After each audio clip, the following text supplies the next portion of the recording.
It's time for our second series of the night. We've got HYDRA taking on EEUKUMNIHAO. Danog, I've had a week and maybe a couple days to practice their team name. What do we rate it out of 10? Did I do a good job this time? Because I know I was I was struggling last. You were butchering it. Let's not understate it. You were butchering it. EEUKUMNIHAO, and I'm interested to see how they're going to go with this series coming up against HYDRA, because yes, this series score is 0-4, but they've actually taken 2 games off of Spirit and 9 Pandas combined. Some people might say, oh, they were feeling a little bit rusty, blah, blah, blah, blah, blah. Spirit, game 1 losing specialists, whatever you want to call it. But you have to still be a good team to, beat another one that's only like maybe 5% off their game.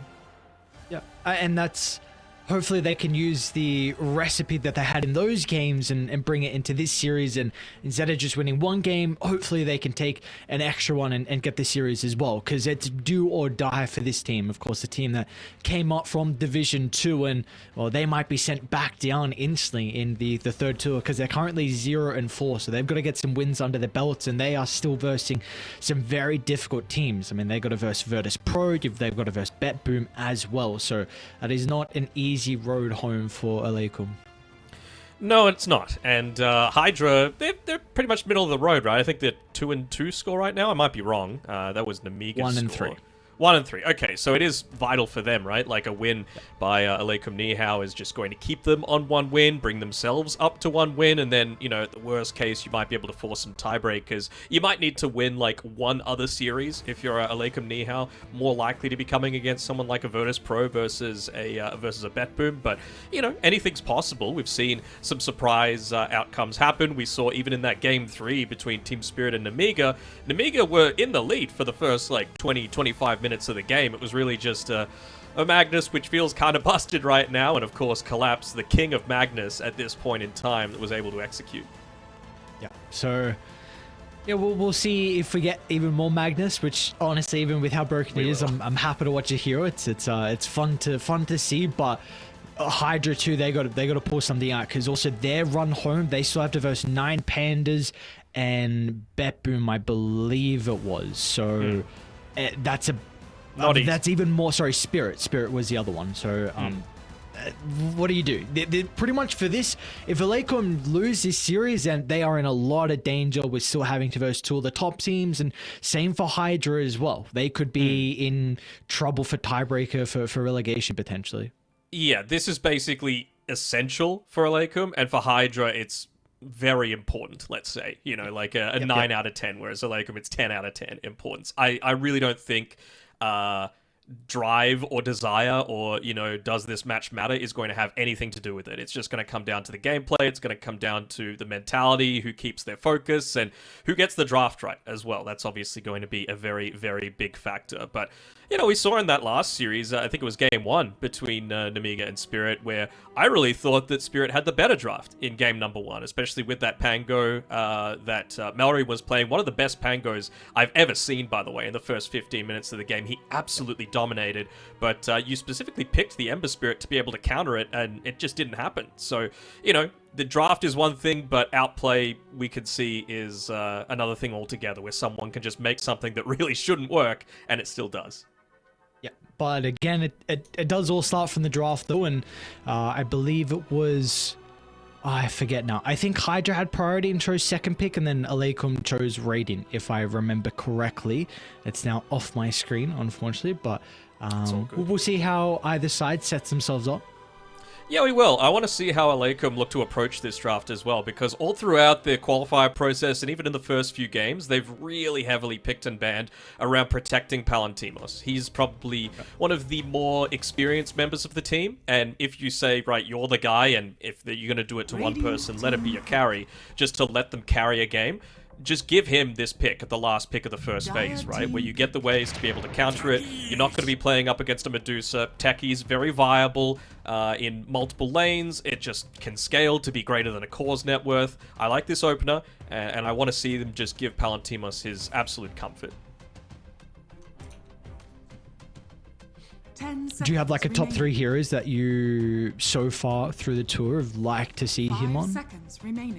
Terrorblade, to me, always feels like it's going to be relatively solid, and then again, you could look to counter it. That's why I like this Beastmaster, right? It does a pretty good job against the Terrabladed lane, even to a lesser extent the Rubik, right? They actually go Bloodseeker instead. Okay, well, clearly it's something that they had in mind, but again, I'm happy that it is Palantimos' hero, right? It's... you very rarely lose a lane as Bloodseeker. You know, you just dominate, especially melee heroes that you're going up against. Beastmaster's kind of the hybrid, you know, right? You've got the axes to be able to spam out. Bloodseeker doesn't exactly make the best use out of the, you know, magic stick, magic wands. There's only, you know, a couple of spells and they're pretty cheap that you're able to spam out as well. So I don't think either team will be hating this, but Palantimos clearly has just said, I don't want to play against this hero, this hero, this hero. No Deucer for me, please. And then he feels like he can do it. I'm a bit concerned though, because I thought the Beastmaster was a pretty good matchup versus the Bloodseeker in the mid game and late game, just with able to address him in some of the fights. Yeah. That's just the big thing. Like, Bloodseeker is really one of the few carries and has ever been that really relies on your BKB duration. If you get controlled through that, it's not a good fight for you. And I mean, that's Beastmaster excels at that. So yes, the Bloodseeker is going to have a very good lane versus him, but as the game goes on, if it's kind of even, there could be some issues. I'm just having a look at the bans here, specifically the Ember Spirit and the Pango, and I feel like both teams are essentially trying to read each other's minds, right? They might be thinking, okay, well, we're clearly going to have this Beastmaster response with the Roar going through the BKB like you were mentioning, but if you just have another really high priority hero like the Pangolier, then you might be forced to do it on him instead, and then suddenly Palantimos is enabled after what should be a relatively decent lane for him. And so HYDRA, prior to that, had banned out the Ember Spirit. So now they basically said, all right, well, we're just going to be looking to go up against that. So it's really like... They're trying to be this next level thinking. Like, even against a Rubik, I know you really like it against these, like, things that can get punished by insta-stun, but... you know, Storm, Puck, I really wouldn't hate to see those, just to be able to create a little bit of havoc and maybe force out, let's say, the Primal Roar prior to the Bloodseeker entering the fight, you know? Yep. Yeah, the matchup goes both ways, right? With, like, some of the heroes that can get on top of the Rubik. It's nice with the instant stun, but also you don't like having people get on top of you straight away and take you out of a fight. Exactly. You could also consider going down the path of, you know, what can be a direct counter to the Beastmaster. You know, anything for that's just able to deal with, for example, a Helm of the Overlord creep, like Bloodseeker techies. They don't exactly want to be dealing with a creep like that. Like, they're much more for the skirmishing style as opposed to, like, responsive, if that makes sense. So... do you go for something really strong like an Enchantress, which they play fairly well on their side as well? You could consider maybe something like Doom has been banned, okay, but Night Stalker, we haven't really seen that picked up all that much. It's not the worst, right? You get on top of the Beastmaster and then you take that Roar out of the equation just with the Crippling Spear. Pretty natural nullifier builder as well is the Night Stalker if they did want to go down that route. So you can limit a Pugner's impact if you were really wanting to. 10 seconds remaining. Like, I've seen AA come up in popularity as well, which I really don't hate, right? It's got pretty good synergy with the Bloodseeker, just for the slow enabling the Blood Right, and then later on, you know, Rupture with the Cold Feet. You want to run, but you can't. Have you got a preference with what role you like the Bounty Hunter in? Because I know Eastern Europe in particular really flex this hero in multiple roles. I don't have a preference. It can go 2, 3, 4, 5, in my opinion. It just depends on the right game.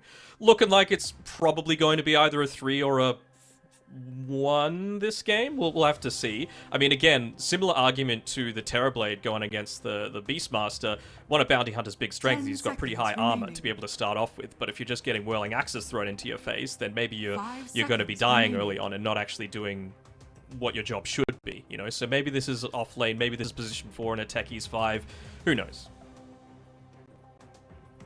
Good against the Void Spirit, though. I mean, they could consider a mid-Magnus. It's not the worst, right? And we know that against a hero that heavily relies on the BKB like the Bloodseeker, this BKB piercing control is going to be very good. They go the Batrider route instead. So again, it's just pretty viable in this regard.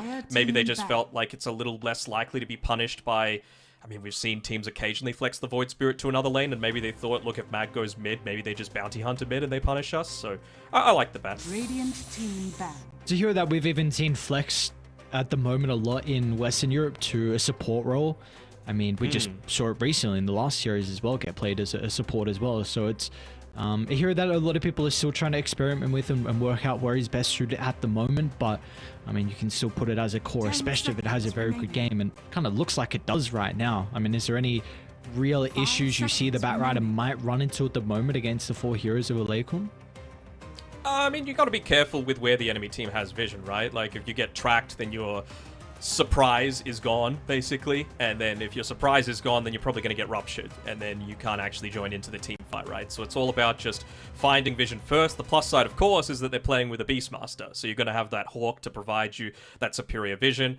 EEU aren't going to be able to pick up a Slark just because they've gone Bloodseeker this early on. So A, it's a good counter to the Batrider, but B, also prevents that Beastmaster Hawk vision from allowing them to get the jump on you. So I'm preferring Hydra's draft for now, just because I feel like they've got multiple avenues for, you know, strong pick-off, decent team fight, especially good tower push with the Pugna and the Beastmaster relative to what Aleikum have.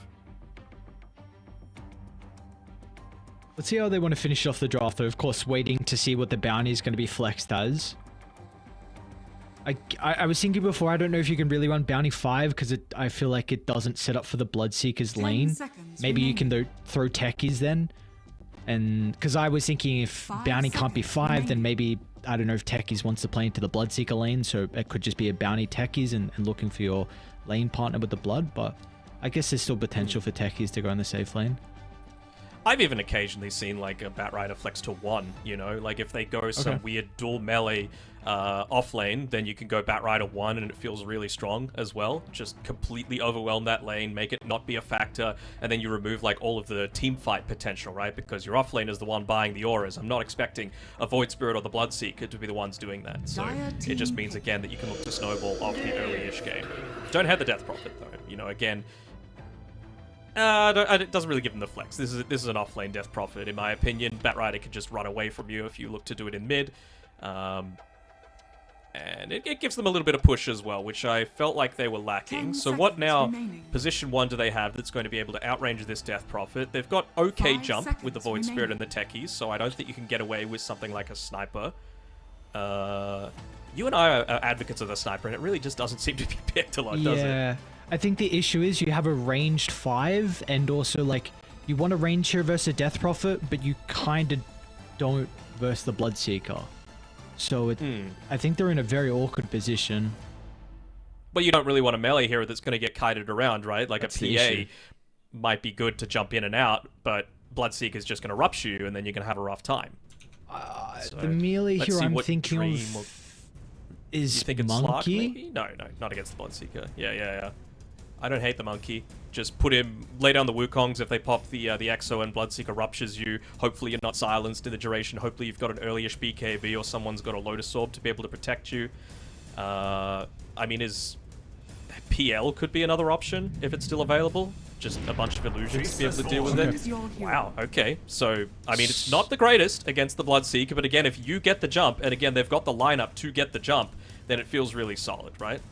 Yeah, I was also thinking PL with the value versus the Bounty Hunter, but I don't think he's a hero that gets a lot out of the Beastmaster aura, which I was concerned about, and I'm not quite sure how the Bloodseeker goes versus Illusion heroes at the moment with the new Scepter. So that's why I was hesitant. So they go down the Void route, which value out of the Inner Beast, but is a bit weak in the lane and can be shoved into the jungle very early. Like, you're going to have this Exo timing to push the tower. You're going to have a Void Spirit that's going to be able to rotate as well, which could be very difficult for you if you just have an overwhelming amount of Aleikum heroes inside your lane. So do you like this last pick from HYDRA? Are there some concerns? There's concerns for sure, but I also see a lot of strong points to it as well, right? You mentioned the Exorcism allowing Aleikum to take away their tower, but in the meantime, you're going to have a Beastmaster and a Pugna pushing the other side of the map, opening that up for the Void to just be able to make that rotation to, right? So it's not like you're being completely relegated back to the jungle. Anytime I get to see Lil play as Rubik as well, I'm always going to be very happy with that, and it gives them something decent for the lane, right? You want to have that time walk to be able to get away from the Spirit Siphon, so I don't hate it. Okay, well, let's find out how we have this game one shaping up between these two teams. Although, first, a word from ESB. Bets on esports, bets on streamers, impressive bonus system. Welcome bonus up to $600, cashback, artifacts, regular promotions, daily giveaways. Try yourself as a bookmaker. Great lines. EGB.com, more than just a bookmaker. Like we were saying at the start of the series, this is a do or die must win. Really, both these teams, if they want to be continuing on in Division 1. Of course, it's the last tour of the year, but you want to be starting the next year off in Division 1. And with a series win here could potentially make that a possibility for either team. Shows how much importance they're putting onto the lanes as well. Lil making sure to go down towards the bottom side of the map, lay down that observer ward right on the twin gate to see if there's any weird tri-lane shenanigans looking to go on at the start. Because again, like, this is a game which has been set up for them to, if they have a good start, to be able to really start to take away the map that Aleikum have to play with. And by doing that, yes, Kami's probably going to get shoved out of the lane from like level 6 onwards on the DP, but if he's got more areas of the map to farm, it's not the worst. I wonder what build we're even going to see out of Kami. I know Yatori really likes the Midas route on the Void. I think we've been seeing the Mask of Madness kind of not be as popular anymore. And of course the Maelstrom. I don't think you need the mask. I don't think you need the mask with the Beastmaster as well. Like, what? Look at Bexon. He just walked up the higher ground and gave them so much information. So Cloud goes down to start the bounty, just measly walking on up. No one else's business. Had no fears at all. And what an easy first blood for Aleikum. Even drops down some couple of wards to be able to start with, but had they even placed their ward at that time? Where is the ward? Oh, up at the very top. Okay, just covering that that bounty rune, I suppose. It's a little unorthodox. Means that they waste a little bit of that first blood gold, but you know what? He did his job. Yeah, so I was saying... Huh? I was going to say Sugar got the first blood, so I wanted to see what gold he was going to go, but continue. Yeah, I was just saying, I'm not sure with the Inner Beast if there's as much value with the Mask of Madness build as well, right? Like, you could probably go the Midas, again, gives you pretty decent attack speed to be able to play around with, and then I think something like the Maelstrom, or even an early-ish BKB wouldn't be the worst, right? You're going up against a Silence coming through from the DP, you're going up against a Void Spirit who may look to go into that Aghanim Scepter as well, while he's looking to make that jump, so I'd hate to see them go down that route. We're probably getting a similar build out of the Bloodseeker, I suppose. Palantimos, I mean, the item build for Bloodseeker hasn't changed for what's felt like years. It's really just, you know, the stock standard. You got the Maelstrom into the BKB, and then it might change a little bit after that. But really, those first two items are very core. Yeah, absolutely. I mean, you consider, like, what are you actually wanting against this, right? Like, do you need more Dispel? Maybe you'd even go into the Manta style on top of the BKB. Do you need more damage? Do they have really high HP? Then the Shard's the way to go. Is it a little bit more lockdown? Then maybe you go Basher, or even... I've seen people convert the Maelstrom if they're not going up against these Illusion Heroes into like a Glypnir, which wouldn't be the worst, you know, against a Bat Rider and a Faceless Void. Just providing a little bit of that hold into place. And how do we like the lane, though, for Palantimos? Like, we know the Bloodseeker really thrives with a stun or a slow, but also kind of the techies would like that a little bit for his blast off. So do we feel like there might be some issues with just the two heroes finding their combos out? I don't think it's necessarily like... You might not be getting kills in this lane. They've got the potential to do it for sure if they move into the wrong spot, but it's more that Palantimos is going to get his farm in this lane, and he is going to keep Cloud far away from it. There's just so much pressure coming in from these two heroes. Again, like Bloodseeker against any sort of melee hero, I'm picking the Bloodseeker to win that lane 9 times out of 10. Do we feel like then maybe Mary needs to consider about moving over towards the triangle and starting to block up some camps if Cloud's going to have a bit more of a rougher time? Often we see that Beastmaster fall back on the stacks. I think you could play a little reactionary, right? Like, if you don't see Lil for a while, you probably know... That is pretty deep. Hang on, that's a T2 tower, Warwick. Are you really going for that? Alright, he's going to back on off. It's like not like you got that first... Blood bounty gold anymore. You do force out a lot of resources from Chiro Jr. At least Warwick He's got a water rune still to play with. In I'm top sure lane as well, Cloud- there's another dive. Happy. Getting chased down. Still got a little bit of time out of the Spirit Siphon. Then we're going to try and turn it back on a Sugar Rat, but Kami really doesn't have the damage to be able to protect his Pugna. So another kill. The boys on Aleikum. Still another dive as well. I mean, this time Another looks one, like Warwick. maybe not. What's going on, dude? Shira Jr. once again surviving, but this time he also gets the kill. Yeah, that Resonant Pulse is just surprising him. It's not a lot of a barrier, but just with that 1 point, he was able to block up that 70 HP of physical damage that the Batrow was needing. And I'm sure that this is something that Cloud was just saying, hey, can you stop trying this if you're not actually going to get the kill? I've already got a hard lane against Palantimos on this Bloodseeker, and now you're just beefing him up with a Thirst as well. Radiant's middle tower is under attack. Bottom, Mary? Might be in a little bit of danger. They got another round of the axes up shortly. They got to be quick with the kill, because otherwise Palantimos might be able to turn this one back around. Doesn't really have any other low heroes across the map, so the Thirst isn't maxed out. Even Bexon's wanting to TP down to potentially offer some assistance. This isn't scouted out just yet, and it looks like Bexon will find a solo kill. Doesn't even need Palantimos. Yeah, just stayed a little bit too long, did Cloud. Lil did the right thing, moving forward, sniping the healing salve that Palantimos had on himself with the Fade Bolt, but, I mean, if the Beastmaster is dying for the purpose, it really doesn't feel all that valuable. And this is what I was talking about with a really strong lane, right? Already an 800 net worth lead that Palantimos has just 5 minutes in. I'm sure he's going to be very happy with the brawling style that's happening with that mid lane if they're happy to make that continue. Just wonder if that's ever going to be a tactic, right? He's like, hey, Chira, why don't you just throw onto the Batrider, get him mad a little bit, and get him to dive you again. I'd love the Thirst. What's happening up top? Good. Happy just trying to keep Bexon away for now. Be able to... Oh, he's not going to be fast enough. Oh, he is actually, to be able to protect the Observer Ward. Like, is it 2 wards there? Yeah, I think it's a Okay, sentry. they're dancing. Yeah. Oh, it is. You're right. You're right. Okay. So I was confused. I thought he denied his own ward, because I didn't see where the hit went, but they're both on top of each other. So maybe he hit the sentry first and then the observer second. I'm Yeah, not he did. sure. They're both on 50.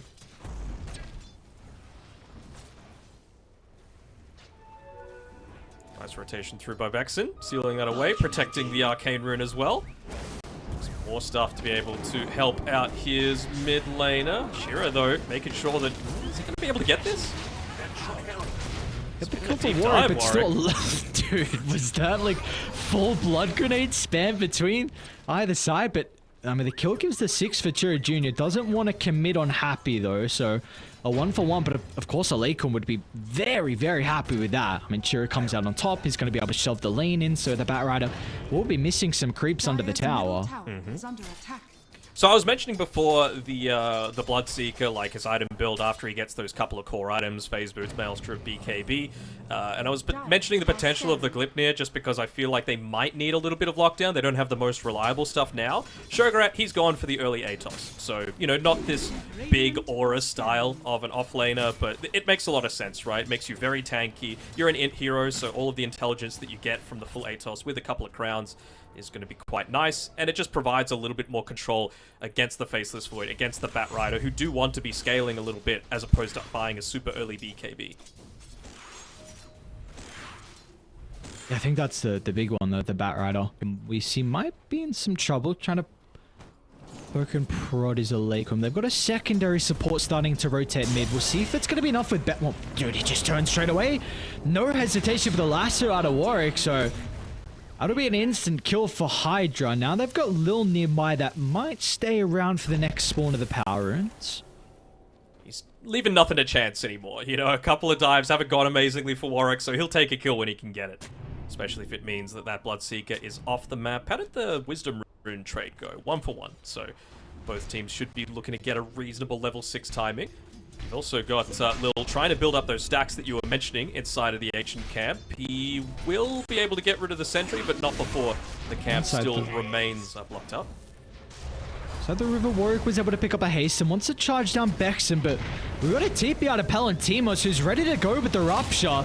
Just needs to find the angle onto Warwick, and all of a sudden the Batrider will not be able to escape. Once again, the deep dive will not be paying off, but this time it's all thanks to the Bloodseeker's rotation. Feels very strong with how the lane went. They also saw that they got rid of this sentry ward, so I think that's what a lot of the drawing is happening on the map, basically saying, hey, they're going to be in a position to want to take these ancient camps pretty soon.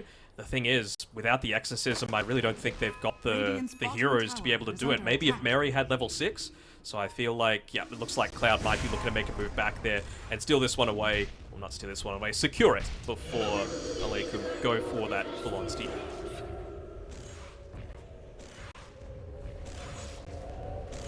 See what Hydra are going to try and do to defend this tower if they want to bring some extra members or look to play across the map. There's going to be a two-man smoke out of Warwick and Lil. This will take them a long time to sweep up top if that's going to be their angle, though.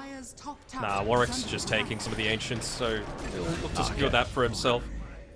It feels like something that they've just said, you know what, we're probably going to lose this. We don't feel strong enough to be able to fight into this exorcism just yet, and we're recovering some of the net worth that we lost in the lane. I mean, you can see, despite a couple of those kills that the Void Spirit was able to get, 3-0 and 3 now versus the 3-3 and 0 on Warwick. Warwick's actually got the net worth lead by a good 600 gold. Yeah, and you see as well, even though the Bloodseeker's been involved in a lot of the kills, I mean, Kami's still keeping up on the Faceless Void. He got a great timing with the Midas, even just a cheeky deny on the tower as well, so just a little bit of extra gold going the way. And this is a hero that can struggle in the early game, but we all know Faceless Void is a very, very scary late game carry inside the river. Palantimos once again is going to look to get active early on, wanting to try and shut down with the Batrider. Jiro Jr. has got the finishing blow thanks to the ultimate. Kami wants to get involved, just clipping the Void on the outskirts of the Chronos. He got the damage, so one more right click. Jiro's still alive, no way. Kami unable to secure the kill, and now the Void in some trouble. Kami's able to reposition. Of course, he's got Happy playing behind him along with Lil, so with base supports nearby, it'll be enough to be able to keep Kami alive, but importantly, that's a Chrono used, the first one of the game, and Kami unable to get anything out of it.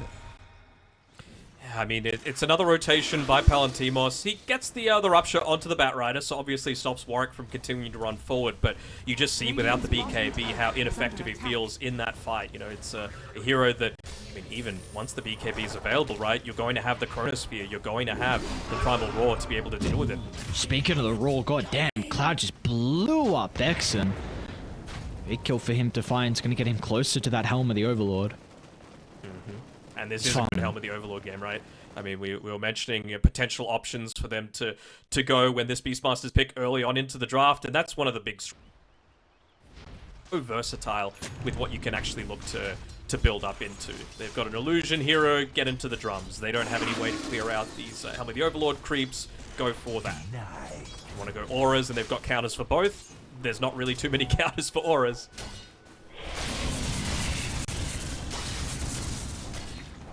Kami's going to come down bottom mid.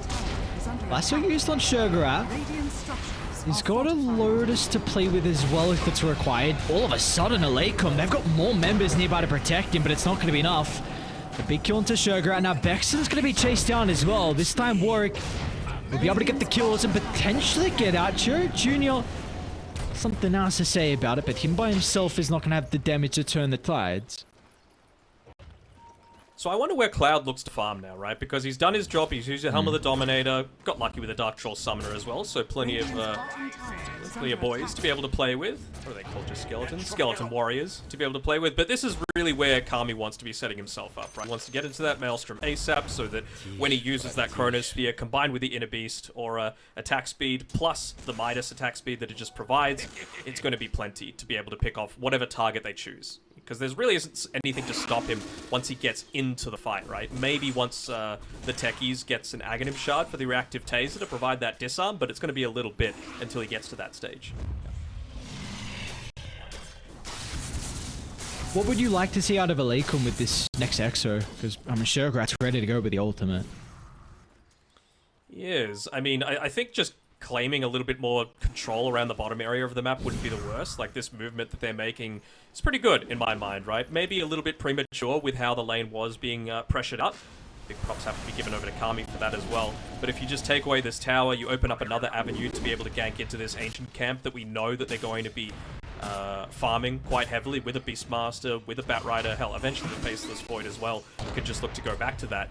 And I think you just want many different avenues to be able to get the high priority objectives. And for Aleikum, it's the Ancient Camp and potentially the Tormentor, right? I mentioned the value of the reactive Taser with the Aghanim Shard. If you can steal that one away just to guarantee that you get it, that's going to be a big plus for them. But look at Kami, fearless in the lane, making sure that this is constantly pushed out so that they don't get that avenue to be able to go for the kill. And with a lot of the fearless farming, we see it's paying off. It's up to a 4,000 net worth lead already, and it's at that 14-minute mark. Yeah. I mean, it's one of those things where if it pays off, it looks amazing, right? You're able to get so much farm. They can't do anything on the map because of how aggressively you're playing the lanes. But if they respond to it, you could just end up chain feeding and being like, what is this guy doing? So, you know, some of it is understanding how the enemy team is going to be able to play against you. And maybe he's just like, hey, these guys are probably a little bit more passive, so I can get away with this sort of thing. Radiant's top tower is under attack. Which it seems like the passiveness, though, out of Aleikum's going to change pretty shortly. You've got this bounty, you've almost got the Echo Saber completed for the Void Spirit, so I imagine those two heroes combined with Mary's techies are going to start to get very active across the map, because it's got to be a concern. We just mentioned the net worth deficit, and this is with a hero that provides a lot of gold with the track, so we need to see them start to be a little bit more active across the map. Yeah, I agree. I wonder if they're going to use Shograt as bait, maybe, just because he is relatively tanky. You know, he's got the Spirit Siphon, he's got the Rod of Atos, extra movement speed from the Windlace and the Fated Brooch, and their responses to any sort of ganks are very good. You know, you've got the mines finished up by the Techie, so if he gets a jump in, lays all of those down, Shira Jr. is going to shred with his damage. Looks like they might just go for a gank away from him instead. We'll find the Pugna, but probably the least ideal target to pick off, right? Like, Happy was basically going on a smoke-breaking mission right then. But I think it's still okay, though. You get the kill, hopefully they shove out mid straight away and pop Exo with the catapult, and that should be a tower that goes down. So at least it's a kill that leads into an objective. Absolutely. I mean, it's not quite as high value as the bottom tier 1 tower, but it still, again, does open up an avenue inside of that ancient camp, so you know, there's little victories coming through. And the track gold never hurts as well. But of course, with those victories, we also see HYDRA getting their own as well. And still a lot of farm. Kami's almost got this Maelstrom. In fact, he does now. And they're even... what are they doing up here? Are they wanting to maybe get some vision set up around Roche? Can they even consider about doing it? I feel like they don't have the greatest Roche lineup with their Helm of the Overlord 2, which they actually have. So maybe they can go for Roche with Exo down. Yeah, I think that's the absolute strategy. They've even got the Ancient Granite Golem as well to be able to play around with, so plenty tanky even if they did make a move. Good ward setup as well. Lanes relatively pushed out. Seems like they do still want to make a bit of a response to this, but I'm not so sure. You don't have the BKB on Palantimos. This is scary. Even Warwick's just getting a BKB delivered as well on the coast. This might catch them off guard. That's going to be a lot of the damage. Look at the Kobold that's scouting him out. It sees Shograt coming from the left-hand side. The trusty Shovel Kobold. Warwick. He's going to put himself in between the pit and the heroes. Finds a lasso target onto the Death Prophet. And that's an absolute freebie for HYDRA. Now, Aleikum, what are they going to be able to do? It's just a rupture to help the retreat. He does BKB for it to try and help mitigate some of the damage. HYDRA is still trying to pursue for more as Cloud's chasing them down. Won't really be able to find the raw target though. So still, nonetheless, HYDRA, they get the Aegis for free and also a kill onto Shograt. They're not done just yet. They want the tower as well. Why not, right? You still don't have the Exorcism for a little bit. Yeah, sure, you use the Lasso and the BKB, but you still got Raw, you still got Chronosphere, you still got a very, very tanky Faceless Void, and this Helm of the Overlord creep that, again, they really don't have responses to. So I think they could continue to play aggressively, open up the map even further. And, you know, it's all well and good that they've taken that Aleikum have taken your tier 1 tower and could go into your Ancients, but they're just saying, you know what, we'll take your Ancients instead. They just saw two heroes TP bot, so there's zero hesitation from them. They know they can get this tower, they know they can dive past it as well, and they might even poke higher ground with the Helm of the Overlord. I don't think there's going to be anything that stops them. You want to force the Bloodseeker and Prophet back. That's just... At least Bloodseeker's got BKB, he's got the Maelstrom, so he can fight. It's just about are they going to want to. I'm sure the thing that's going to be pinging out is just that cooldown on the Exorcism. He's got it now on Sugarat, but have they waited a little bit too long? I mean, tier 3 is going down already. Man, that is a huge ward placement down bottom at the outpost that just expired. 1 second left. But they got so much out of it.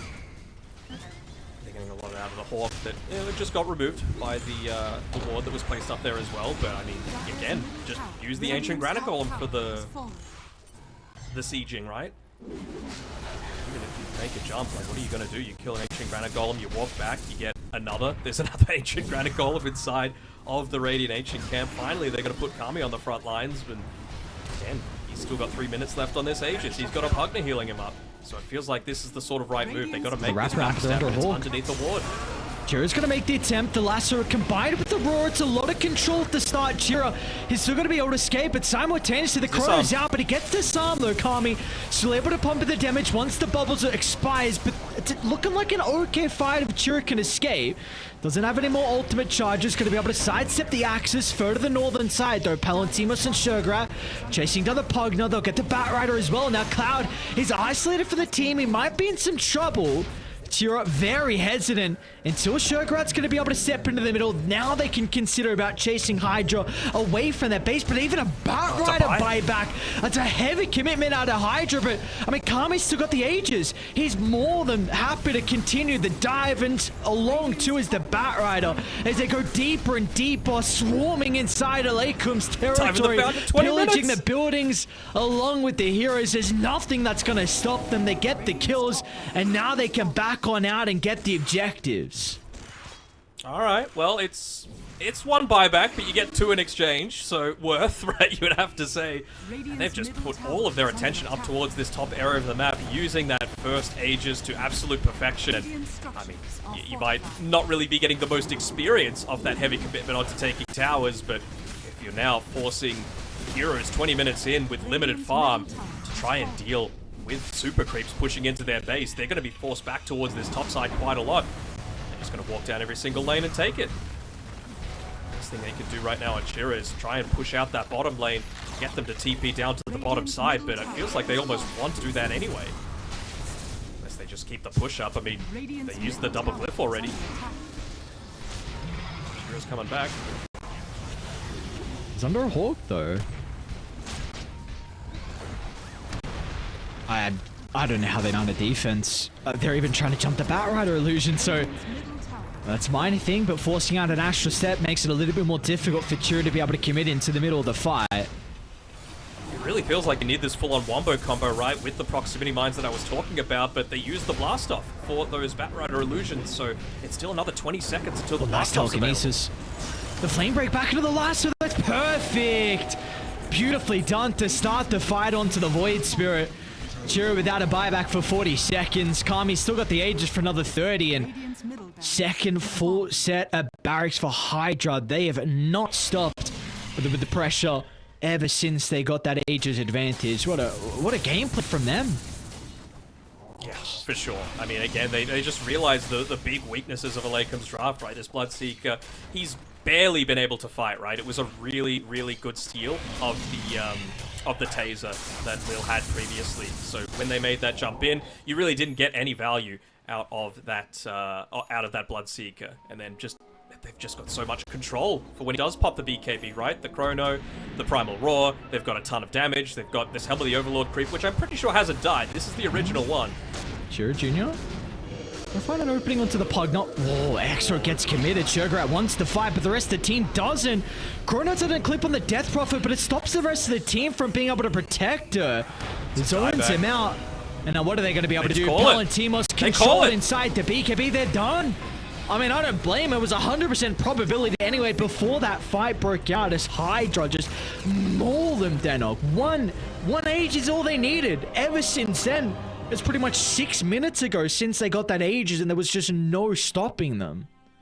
Yeah, I mean, that was just...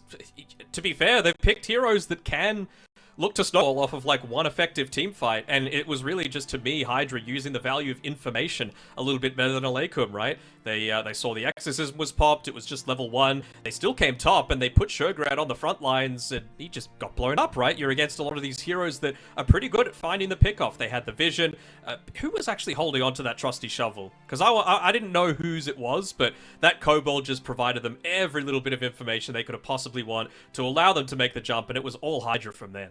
Yeah, and then like we said as well, I mean, you just mentioned the vision. Another one was the ward down by the outpost that saw the Bloodseeker and the Death Prophet TP down so they could go for the tier 2, and then they went tier 3 as well up top. So it was just the vision that enabled them, and in the end, the calls were made as well for them to continue the group up. And it's going to be said, I mean, Cloud, this was a first phase Beastmaster, and he got so much out of it. Plenty of stacks for him to be able to farm, and I mean, he was really the tempo hero for them this game, right? Got a great timing out of the Helm of the Overlord too. Yeah, and it there's probably not a worse place to TP to as well, right? When your enemy team is pushing top and you TP to literally the bottom right-hand side of the map, there is no way for you to rejoin that fight. Basically, you need to entirely cut your losses and say, look, they've got an Aegis, we're probably going to lose this tier 1 tower anyway, or just make the Walk of Shame back, waste 100 gold plus all that farming time, and still probably lose the racks. So it's a rough one, and big props have to be given over to the Hydra supports to enable it. Oh, without a doubt, the Hydra supports and, of course, the Hydra cores as well. A big reason why they were able to take this game 1 in such convincing fashion. And like we said, heading into this series, it's a very, very important game for either side. Potentially, your one team could be relegated here. I know there's still more games to play, but there's still a lot of difficult opponents that these two teams have to go up against. So it is do or die for either side. And well, Hydra, they're going to be able to strike first here in game 1. Can they replicate that and follow on with their momentum? We'll find out after the break.